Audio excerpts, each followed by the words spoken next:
Disfruta con nosotros una buena taza de café.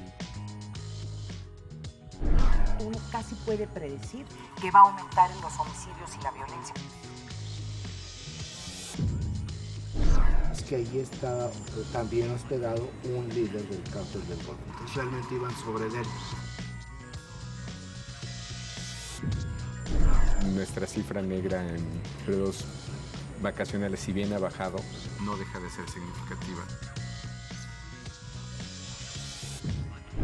El debate internacional entre Occidente está precisamente basado sobre el tema de la inequidad de ingresos. El mejor debate y un sofisticado análisis con la información de primera mano la degustamos con una buena taza del primer café.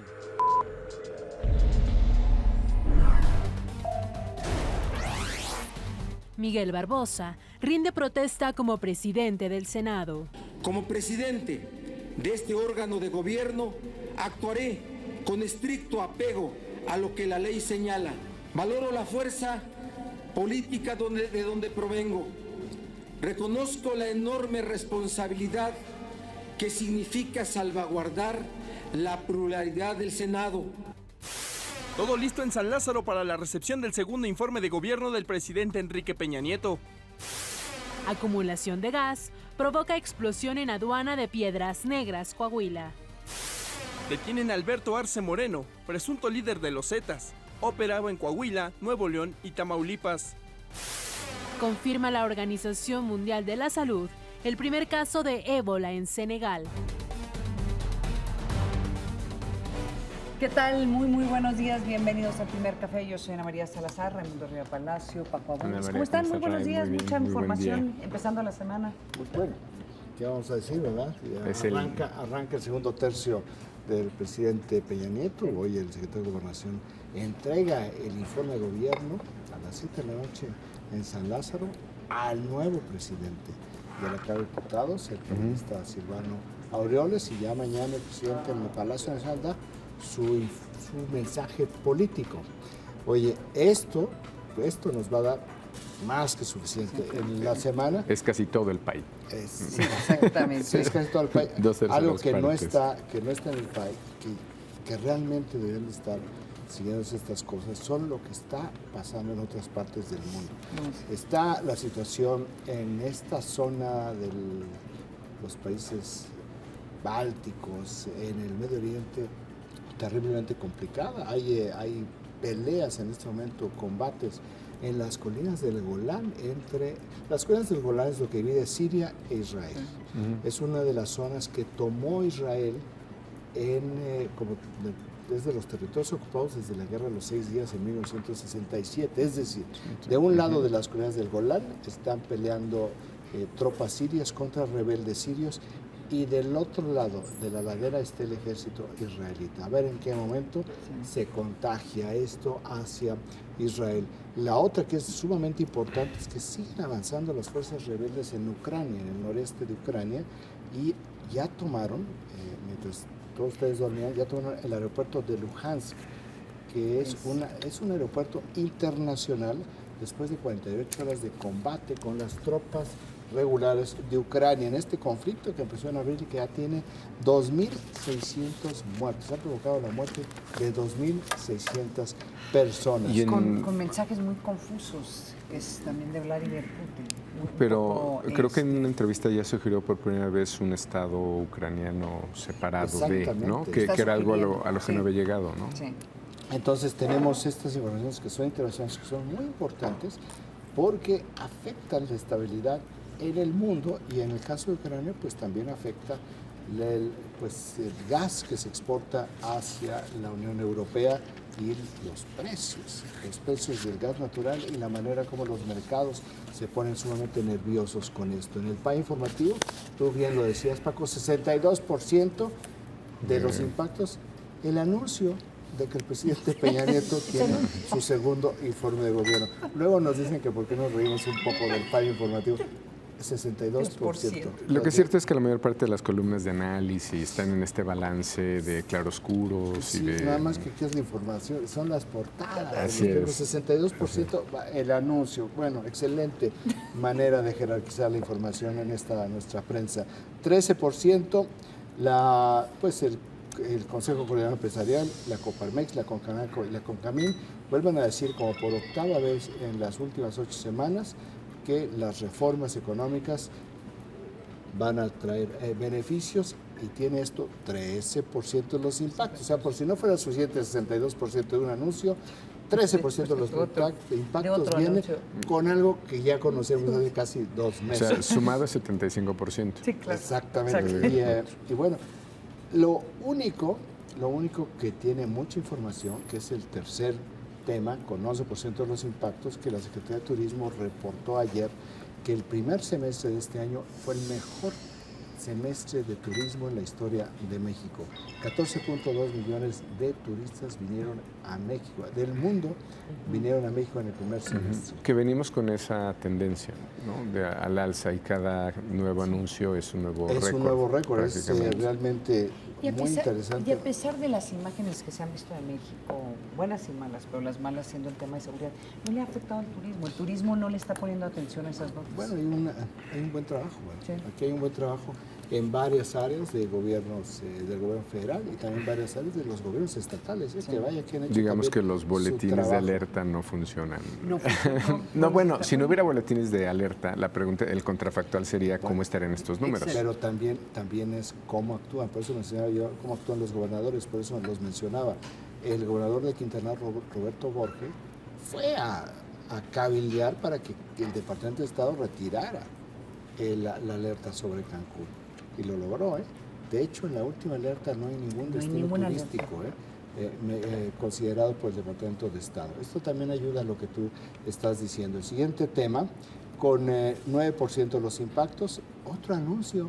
Hoy se inicia el periodo extraordinario en la Cámara de Diputados y en el Senado. Segundo anuncio, y entre 2 anuncios tenemos 71% del PAI informativo. Vaya manera de desperdiciar el espacio. Y con 5% de los impactos, el gobernador del Banco de México, también en algo que ya ha venido señalando, el doctor Agustín Carces dijo que no hay impactos negativos por las reformas ni tampoco por la caída petrolera en este momento. Ese es el PAI informativo, que realmente es muy pop. Es el PAI de anuncios el día de hoy.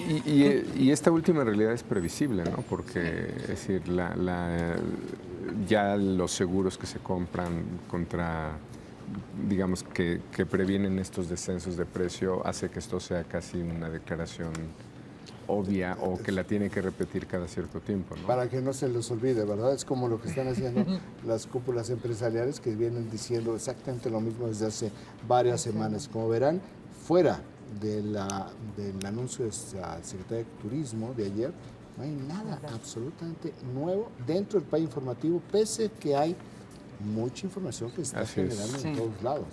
Yo quisiera resaltar la portada del Financiero, en donde habla de cómo están preparando la desvinculación de los salarios mínimos y están hablando de la posibilidad de crear una unidad de medida y actualización para sustituir las referencias al salario mínimo.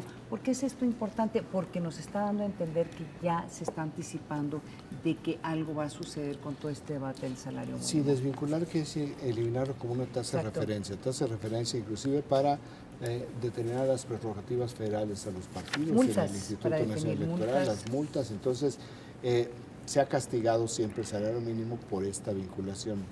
Desvincularlo, que es un poco lo que hizo Uruguay, creó una unidad especial para establecer estas tasas referenciales, pero no el salario mínimo.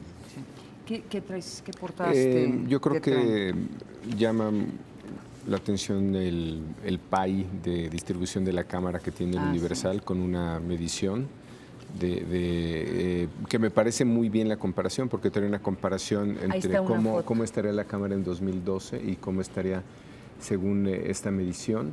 que se parece prácticamente a lo que ya habíamos reportado aquí por parte de un diario nacional. Me parece que ahí podría haber una confusión y digo, creo que sí es pertinente advertirlo, porque esa área blanca es no respuesta. O es no sabe, no contestó. O sea, lo que están haciendo es comparando el 2015, según las encuestas en este momento, a lo que hay... 2012 a 2015, sí. A 2015, sí. Pero para hacer esa comparación simétrica tendrían que quitar esa área blanca y entonces proporcionarlo y te quedaría prácticamente esa medición. Ahí trae un PRI, por ejemplo, de 32 puntos. Si quitas esa área blanca, te queda uno de 38, que es lo que está diciendo prácticamente las mediciones que ya tenemos. Es muy interesante cómo el PRI baja de 42.6 a 32%. Pero esa es la parte que tengo que es confusa. Exactamente. Sí. Pero el PAN sube una sola curul. Sube del 22.8 a 23%. Esto es de las cosas que más me llaman la atención, porque para mí es lo más sorprendente, que el PAN realmente no gana en esta elección. Tenemos el Partido Verde que va de se mantendría 5.6 a 4, es prácticamente lo mismo. Interesante el PRD. Claro. El PRD aquí ya se nota cómo Morena sí le roba un pedazo del electorado. Pero a cada uno de estos números de la derecha habría que ponerle 20% más de su propio número. Por eso, en realidad, el PAN crecería, según este gráfico. Sí, claro. Porque tienes que ponerle como 6 puntos más. Y Morena, que tiene 3 puntos. Es la medición más baja registrada. Lo que ya habíamos visto aquí era una medición alrededor de 7 puntos de una circulación nacional. ¿No te parece, Paco, que hay un miedo a decir yo voy a votar Morena? Que todavía hay ciertos prejuicios. No, esta es la medición más baja de Morena que he visto, pero por lo menos hay otras 3 que traemos a Morena en 7, 8 puntos. 8 puntos. Sí, una perspectiva de crecer a 12 puntos. Sí. Yo creo que el dato más sorprendente o lo que difiere más esta medición de las previas es Morena. Y otra vez que yo creo que en términos analíticos de comprensión hubiera sido mejor que hubieran ponderado ese 22% porque es confuso. Es decir, está haciendo una comparación simétrica y en la izquierda no existe el ninguno no sabe. ¿Cuál es la utilidad de no ponderar? Que te da mete en confusión. Bueno, Además, para empezar, que te mete en confusión, pero que te da una idea de cuánta gente estaría todavía por decidir su voto, ¿no? Ok. Que tiene varias lecturas. Haber dado los dos datos, ¿no? Yo creo. Con ponderación y sin ponderación. Y para propósitos de este PAI, creo que hubiera sido muy bueno hacerlo simétrico, ¿no? Y entonces te hubiera quedado, como digo, un PRI de 38, que es lo que... de hecho, el que hubiera quedado muy alto es el PAN. Porque quedaría arriba de su mínimo histórico, que es alrededor de 25. Si se hace la ponderación. Sí se pondera, exacto. Entonces hay, en fin, un tema que es gráficamente... O sea, la ponderación me hubiera corregido lo que acabo de decir. Sí, exactamente. ¿Ves? ¿Por qué era importante la ponderación? ¿Y por qué era importante destacar estos temas del PAI? Porque me parece un muy buen ejercicio, salvo que este elemento del ninguno o voto no asignado lo hace confuso, ¿no? La portada de Milenio habla sobre datos que son datos que ya son públicos desde hace algo de tiempo, pero lo vuelven a recalcar. Homicidios dolosos caen 27% en el 2014. Todo vuelve a ser noticia. Todo vuelve a ser noticia. Cifra más baja desde el 2009, de acuerdo con el recuento mensual de Milenio. Entonces es como echándole porras al presidente. Y otra nota del Financiero, que esto tú lo debes de saber mejor, Raimundo, el nuevo aeropuerto de la Ciudad de México sería el de mayor capacidad en el mundo. Sí es un dato, ¿no? Sí. O depende cómo lo miras. No, es que por eso sorprende, ¿no? O sea, más grande que Gatwick o que... Atlanta, Beijing, más grande Londres. que Chicago. Que O'Hare. Chicago, que es el aeropuerto de mayor tráfico en el mundo, seguido de Atlanta y seguido de Heathrow. Y ¿En volumen? de Gaulle, sí, en número de pasajeros. Sí. En el número de vuelos. Dice que podrá transportar 100 millones de pasajeros al año. Pero fíjate, dice... con lo cual superaría al de Atlanta, pero el de Atlanta no es el número 1. El número 1 es O'Hare en Chicago. Es O'Hare, ¿no? Exacto. Entonces, bueno, de cualquier forma, de cualquier forma, a lo que nos está diciendo esta información es el potencial en la capacidad. Esto no quiere decir que en un año de operación el aeropuerto vaya a estar teniendo ese volumen de tráfico. Lo que sí nos está diciendo esta información es la posibilidad de que esta nueva instalación pueda ir creciendo de acuerdo a cualquier prácticamente necesidad que se requiriera, sin estar pensando en que, bueno, como la Terminal 2, se construye la Terminal 2 sabiendo perfectamente que era un caso de emergencia, debido a que no se pudo hacer el otro aeropuerto internacional y que en un periodo muy corto iba a quedar absolutamente rebasada. La Terminal 2 no estuvo concebida por diseño como algo de largo plazo, sino como algo de emergencia. Aquí no. Aquí lo que nos están diciendo estos datos es que sí están hablando de un largo plazo para que este aeropuerto no se vaya a saturar en 5 años, en 6 años, como pasó con la Terminal 2. Una última nota que quiero resaltar en el financiero: cae crédito en tarjetas bancarias. En julio el financiamiento otorgado por la banca cae 0.1%. ¿Por qué es importante resaltar esto, Raimundo? ¿Saben por qué? Porque la ley, una de las leyes de las reformas que hubo este año era que la gente tuviera más acceso a servicios bancarios. Entonces esta nota sí es un poco preocupante.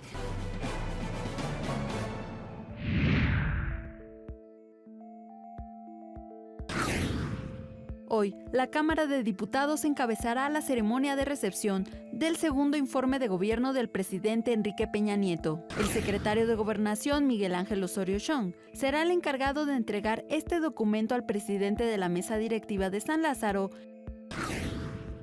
el perredista Silvano Aureoles. Esto después de que el pasado jueves, Aureoles fuera ratificado como nuevo líder de la Cámara Baja. El diputado afirmó que el Congreso de la Unión se encuentra listo para comenzar este lunes su periodo ordinario de sesiones. Además, llamó a los legisladores a conformar una agenda de trabajo con base en las prioridades que cada uno de los grupos parlamentarios estableció en sus respectivas reuniones plenarias. Mientras que en el Senado de la República, el también perredista Miguel Barbosa rindió protesta como presidente de este recinto legislativo. Como presidente de este órgano de gobierno, actuaré con estricto apego a lo que la ley señala. Valoro la fuerza política de donde provengo. Reconozco la enorme responsabilidad que significa salvaguardar la pluralidad del Senado. La Cámara Alta también aprobó a José Rosas Aispuro, Arturo Zamora y Luis Sánchez como vicepresidentes. De esta manera quedó conformada la mesa que dirigirá al Senado. Esta será la primera vez que el Partido de la Revolución Democrática dirija al Congreso de la Unión. Regresamos con nuestros analistas a la mesa de El Primer Café. Pues precisamente tenemos en la línea al senador Miguel Barbosa, a quien los saludamos y le agradecemos por tomarnos esta llamada. Miguel, muy buenos días. Hola Raimundo, buenos días.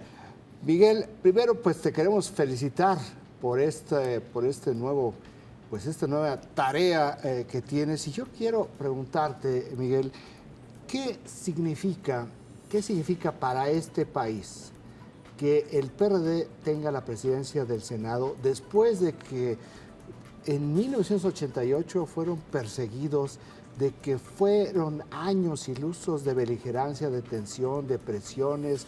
En el 2006 inclusive estuvieron a punto algunos de sus militantes de provocar un aquelarre de violencia en la toma de posición del presidente Felipe Calderón, y que hoy en la Cámara de Diputados exista un perredista al frente y en el Senado exista otro perredista como presidente de esa Cámara, Miguel.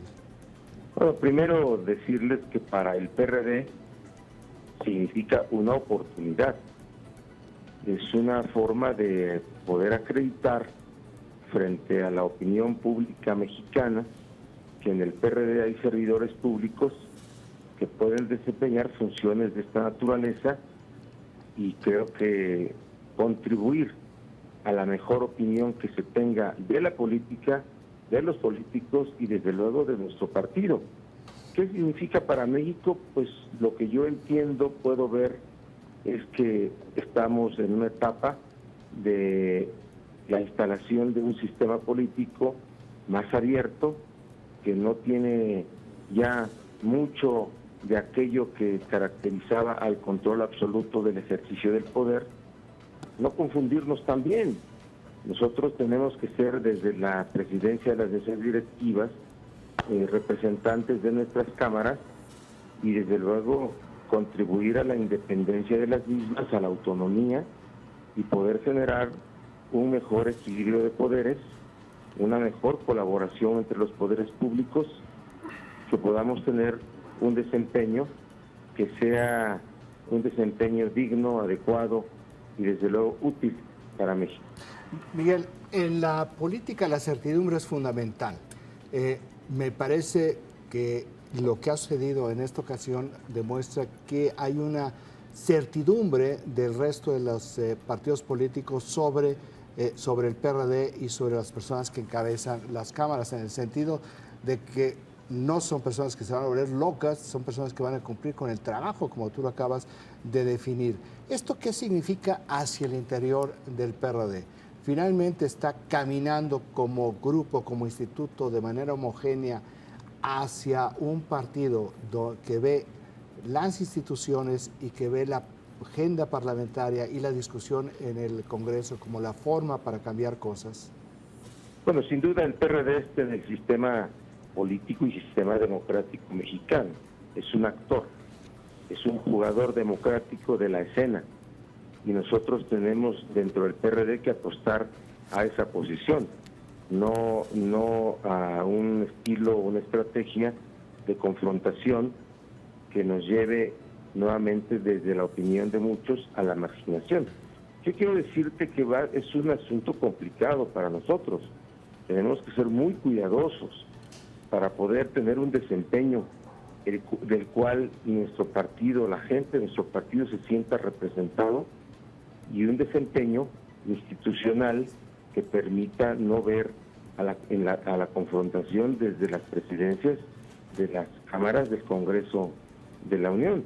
No es un asunto fácil y creo que el PRD tiene que avanzar mucho en el tema de verse como un partido confiable, porque solamente siendo un partido confiable va a llegar a ser partido en el poder. ¿Qué tal? Muy buenos días, senador. Te saluda Ana María Salazar. El hecho de que el PRD está en este momento en un proceso interno de elección de la nueva directiva, ¿cómo les afecta a ustedes como líderes del Senado y de la Cámara de Diputados? Ana María, buenos días. Primero, pues mira, sin duda que nuestro partido se atrevió a volver a hacer este proceso de relevo de sus órganos de dirección por el voto directo para elegir a los consejos nacionales, estatales y municipales, y de ahí emerger a los comités ejecutivos. Y este es un atrevimiento porque finalmente ya no es en estos tiempos cuando se ve que la democracia interna puede ser un elemento que fortalezca, y por eso llamamos al INE, invitamos al INE para que organizara nuestro proceso. Tanto Silvano Aureoles como yo somos políticos de partido, somos gente que mantenemos relación con la vida interna de nuestro partido, pero tendremos que diferenciar perfectamente entre ser hoy los combatientes internos y ser los políticos institucionales que necesitan ver los mexicanos como presidentes de las cámaras, sin desdibujarnos, sino acreditando que podemos tener facetas distintas. Y desde luego me interesa a mí la vida del partido, estoy pendiente de ella, pero desde luego puedo identificar el papel que juego. Senador, ¿cómo estás? Paco Abundis, un gusto saludarte. Esta probablemente va a ser la mejor elección que va a tener el PRD en su historia. Yo no tengo la menor duda que no va a haber impugnaciones, conflicto, y eso le va a dar, yo creo que, mucha fuerza. Creo que en el pasado, cuando el PRD se pone de acuerdo, la población lo ve muy bien, suele votar por él o suele preferirlo. Pero sin embargo tienen otro reto, y tú lo acabas de decir, tú lo describes como un asunto complicado. Hay una especulación o hay algún análisis que sugiere que Morena podría ser una fuerza que mine o que pueda, digamos, en el extremo desfondar lo que es el electorado perredista. ¿Cuál es tu análisis?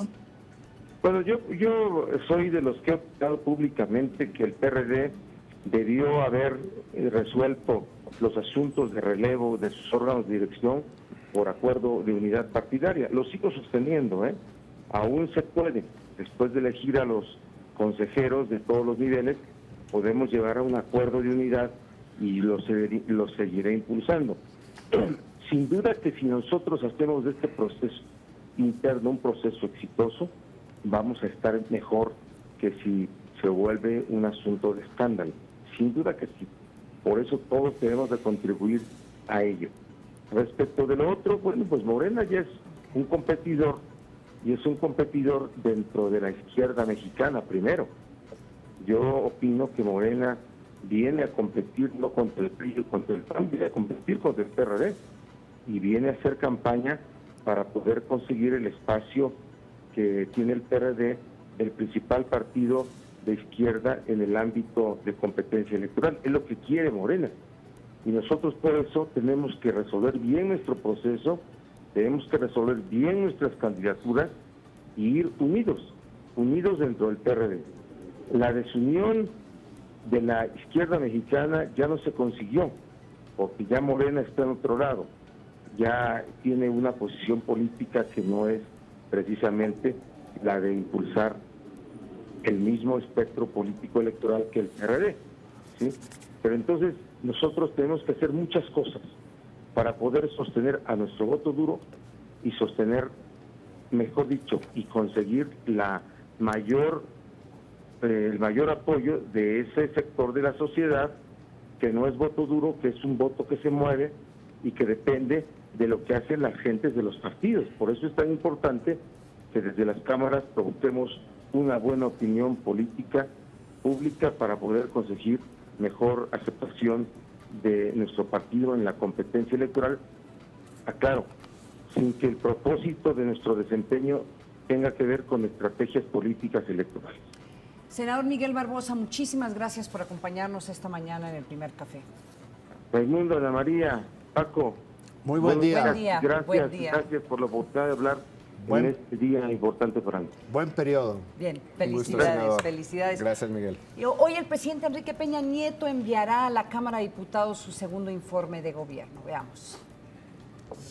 En manos del secretario de Gobernación, Miguel Ángel Osorio Chong, hoy el Congreso de la Unión recibirá el segundo informe de gobierno del presidente Enrique Peña Nieto. Se prevé que el tema central del documento sean las 11 reformas estructurales aprobadas desde que inició su gestión y que se han consolidado gracias al diálogo y a la construcción de acuerdos con las principales fuerzas políticas del país.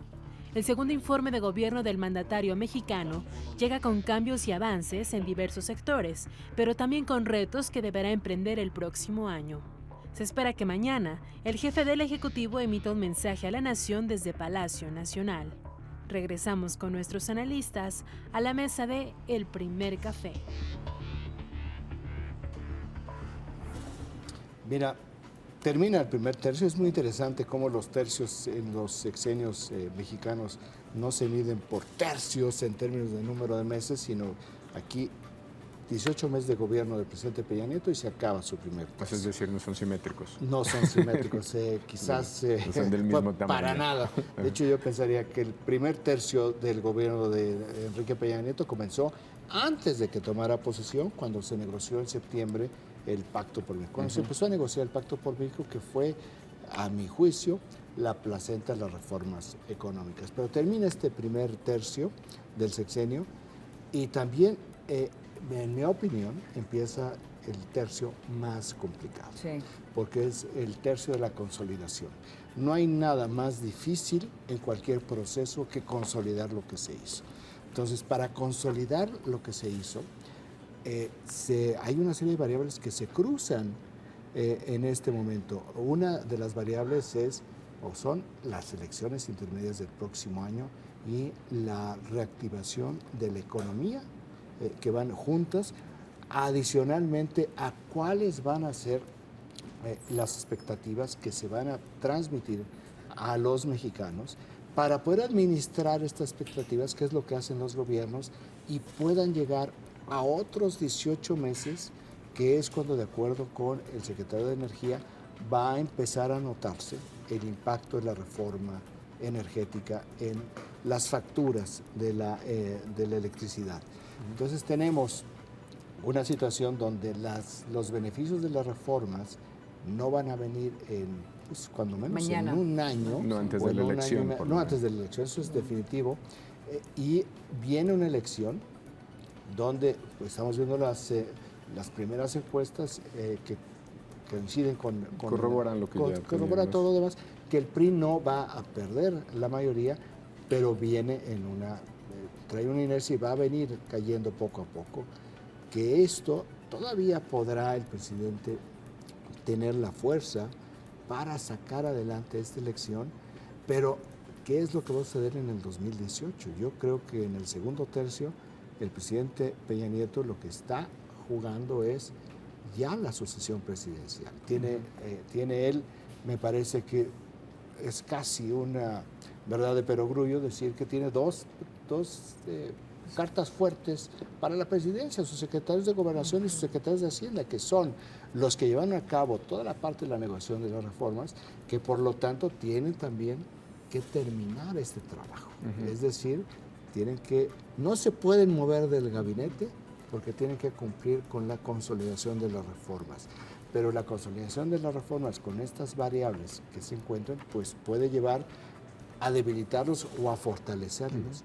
Y si no cuadra la ecuación y el diseño que trae el gobierno del presidente Peña Nieto, pues entonces podemos ver que va a entrar en dificultades políticas allá por el 2016-2017. Por eso sí pienso que el segundo tercio que comienza ya en este mes, probablemente con su discurso de mañana en Palacio Nacional, pues va a ser el periodo crítico para saber qué es lo que va a suceder con este gobierno en el 2018 y más adelante. Ahora, por lo menos en términos de Congreso, más allá de si el PRI puede conservar o no la mayoría, es muy distinto el análisis electoral del análisis de Congreso, porque en esta elección hay que tomar en cuenta que el PRI estaría yendo en una pista distinta que el Verde. Y eso es, digamos, ahora que decías que ese 42% es distinto al 38% si hacemos esta ponderación, bueno, súmale el Verde y súmale Nueva Alianza. Sí. Y eso, por lo menos en el Congreso, creo que dice mucho de la estabilidad que van a tener, que es un ambiente favorable para temas de implementación. Aunque todo es ejecutivo en implementación, pero importa qué pasa en tu Congreso. Pero, claro, porque además el PRI necesita tener bajo control las presidencias de las comisiones de Hacienda, que es donde se ve la política macroeconómica fundamental y presupuesto. Si sumas esas tres fuerzas, el PRI a nivel Congreso, a nivel curul, con sus aliados, podría estar teniendo una mejor Cámara que la que tiene hoy. Sumadas. O sea, esa es la manera como viene la ecuación. Verde, Alianza y PRI. PRI. Es decir, el PRI solo da la impresión que estaría sacando menos, pero un PRI con alrededor de 35, 38 sería un PRI similar al de hace 6 años, que es la elección de comparación, la intermedia, no la presidencial. ¿Y estos nuevos partidos no le quitan votos? ¿A quién le iban a quitar votos? Un voto antisistémico sería un voto que, si tú quieres votar, pero no quieres votar por los mismos serían las fuerzas más consolidadas, te vas por una cuarta fuerza electoral. Sí. En ese sentido, el Verde representa un gran receptor de esos votos. Y Nueva Alianza también lo podría representar. De ahí que pues da la impresión que el voto que no tiene el PRI, si puede caer en alguna de estas dos fuerzas electorales, lo acaba conservando el PRI. Digamos, si lo tiene Moreno, si lo tiene PT o si lo tiene Movimiento Ciudadano, no, digamos, sí representa oposición.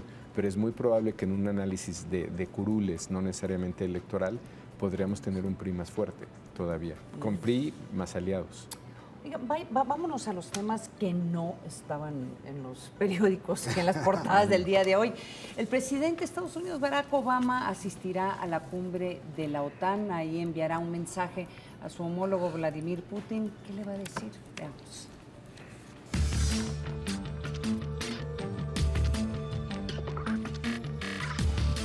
En los próximos días, el presidente de Estados Unidos, Barack Obama, realizará una visita a Estonia, donde participará en la cumbre de la OTAN. Uno de sus principales objetivos es enviar un fuerte mensaje a su homólogo de Rusia, Vladimir Putin, para que ponga freno a su inclusión en Ucrania, pero sobre todo para que se mantenga fuera de los países bálticos formados por Estonia, Letonia y Lituania. Esto luego de los nuevos movimientos de las fuerzas rusas en dichas zonas situadas muy cerca de Ucrania.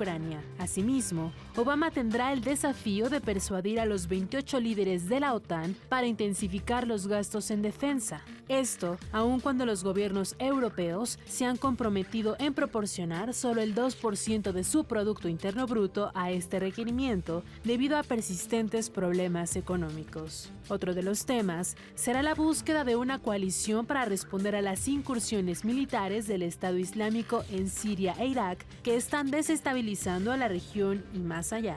Esta será la segunda vez que un presidente estadounidense realice una visita por Estonia, luego de que el entonces presidente George W. Bush lo hiciera en el año 2006. Regresamos con nuestros analistas a la mesa de El Primer Café. Oigan, este fin de semana continuó incrementando las presiones, no solamente de los legisladores estadounidenses hacia Barack Obama para que tome una posición más contundente de lo que está pasando en Siria y en Ucrania, pero también las opiniones, el círculo rojo estadounidense también está cuestionando muchos de los últimos comentarios que ha hecho el presidente, que parece, y lo dijo públicamente, en este momento todavía no tenemos una estrategia para tratar con el problema particularmente lo que está pasando en Siria y en Irak. Entonces, sigue las presiones, Raimundo. Paco. Bueno, este discurso del presidente Obama en la Organización del Tratado del Atlántico del Norte, hay que recordar que la OTAN es un subproducto de la Guerra Fría, ¿verdad? Era la Organización del Tratado del Atlántico del Norte, eran todos los países, bueno, un buen número de países de Europa Occidental, junto con Canadá y Estados Unidos, que era un bloque militar frente al otro bloque militar que se llamaba el Pacto de Varsovia, donde era la vieja Unión Soviética y sus países satélites. Con la desintegración de la Unión Soviética, pues los pactos se movieron. Hay varios países que estaban en el Pacto de Varsovia que ahora están en la OTAN. Pero en el fondo, el poderío se mantiene intacto tanto en el Pacto de Varsovia como en la OTAN en términos de armas nucleares. Que uno parece decir, bueno, después de tanto tiempo volvemos a hablar de armas nucleares. Claro. Lo dijo el presidente Putin hace 15 días. Recordó que Rusia tiene armas nucleares. Que no se olviden. Que no se olviden que tenemos armas nucleares.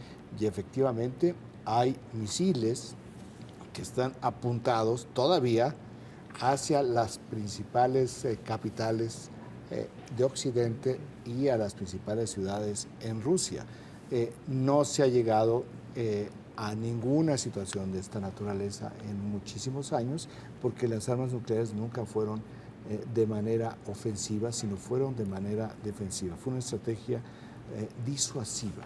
Ahora, esto no quiere decir que no podía darse en un momento determinado. La posibilidad de que esto suceda realmente es muy remota. Sin embargo, si tú tienes municiones y son de ese calibre, pues entonces tú sí tienes fichas para negociar. Por eso los discursos contra Vladimir Putin de los europeos y de Estados Unidos no han pasado de cierto límite, que son ciertos nivel de sanciones económicas. No sabemos si hoy vaya a haber una escalada en el discurso, porque lo que sí estamos viendo es que del otro lado, Rusia sí está en una expansión imperial.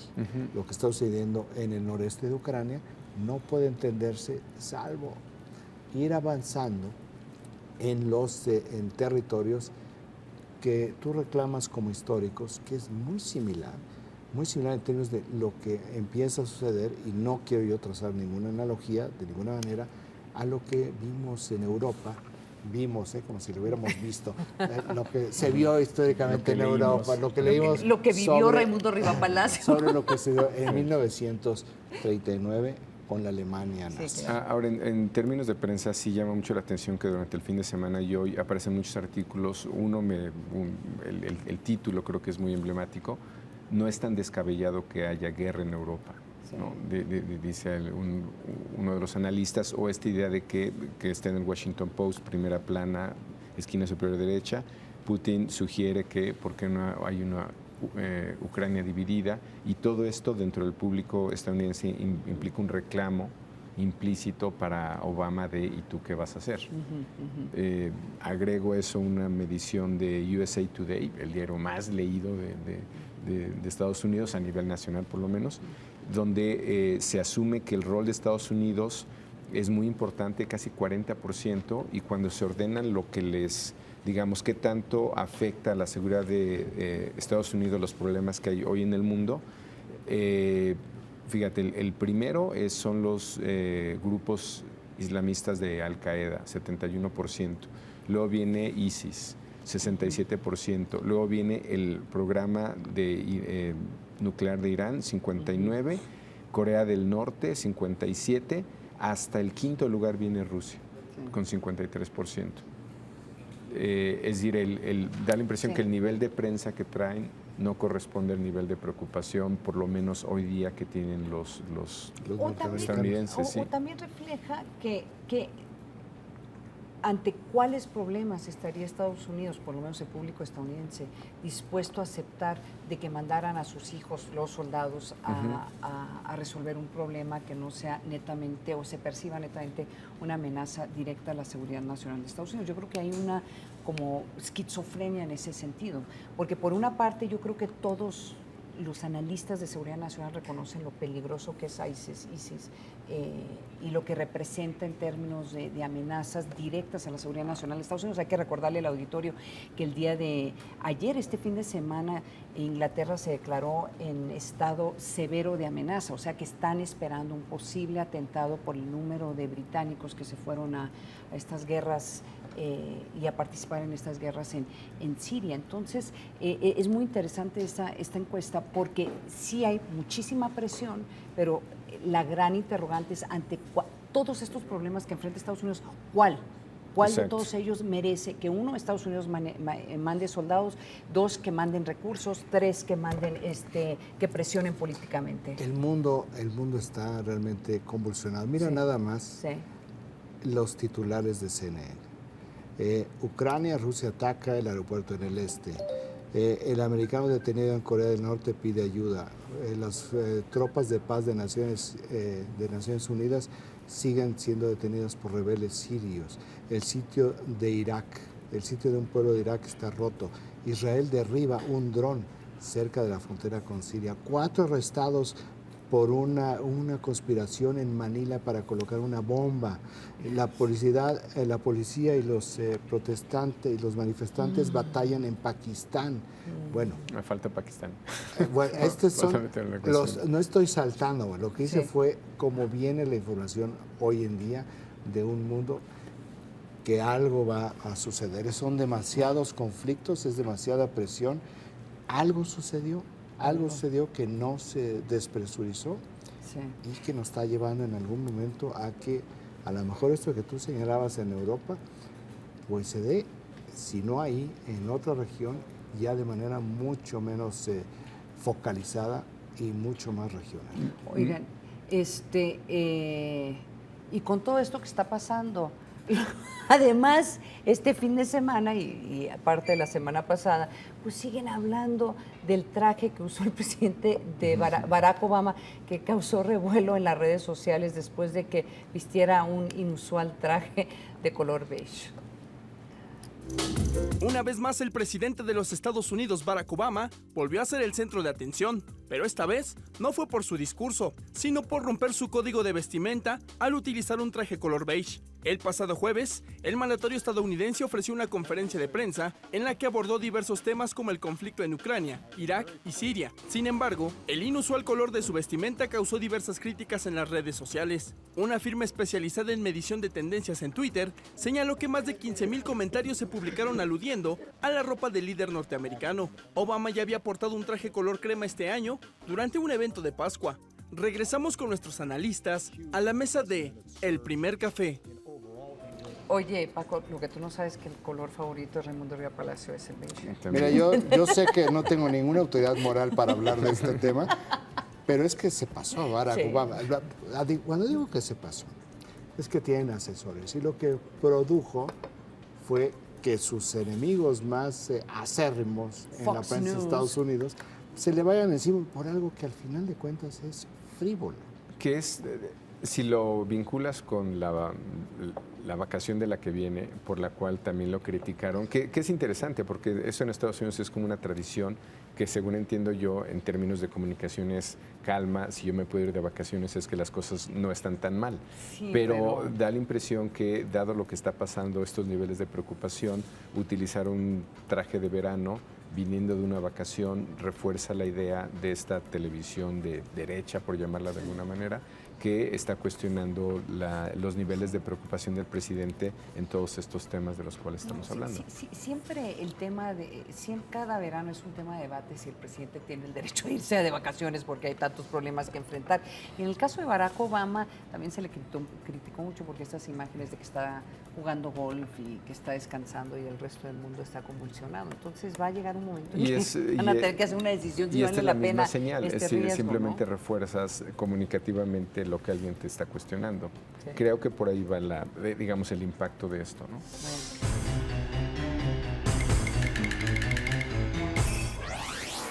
Segundo año de la 62 legislatura. Se aprobaron 22 nuevas leyes y 12 decretos. El dato útil para comentar en el café.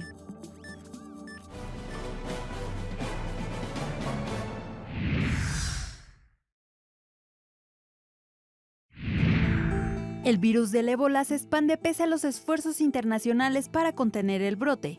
La Organización Mundial de la Salud confirmó el primer caso de la enfermedad en Senegal. Se trata de un joven de 21 años originario de Guinea que transportó el virus a la ciudad de Dakar. Este caso es considerado como emergencia de máxima prioridad, por lo que el organismo sanitario informó que ya fue desplegado equipo médico clave a este país.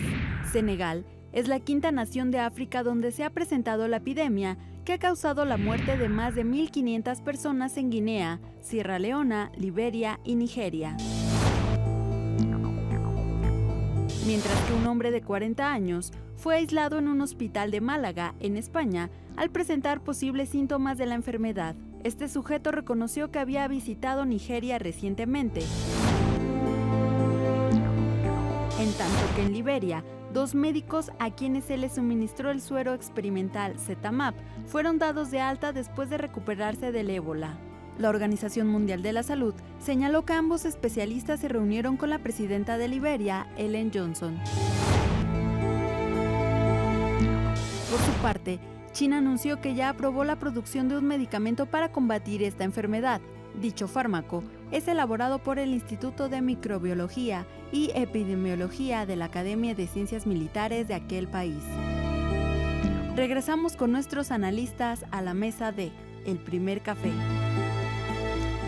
Lo que hace este recuento del equipo del Primer Café es señalar que en lugar de estar mejorando la situación parecía que sistemáticamente pero sí hay un salto empeorando, cualitativo en términos de riesgo, porque al brincar a Dakar, a donde está ubicado, no es a un país que está más bien recluido, sino Dakar es uno de los principales aeropuertos en el occidente de África donde conectan aerolíneas europeas. Entonces, el hecho de que esté en Dakar ya te coloca la posibilidad de la epidemia en una plataforma muy importante para que vaya a cualquier parte del mundo. Entonces, sí, me imagino que que los semáforos rojos en la Organización Mundial de Salud están con toda intensidad por lo que pueda significar esto en términos de contagio hacia otras regiones. Simultáneamente se están anunciando estos casos de éxito y nuevamente en algún artículo fin de semana ya hay como un reclamo de por qué no resolvemos este problema si tenemos las capacidades. Pues es que yo no sé si tienen las capacidades. Y es una demanda.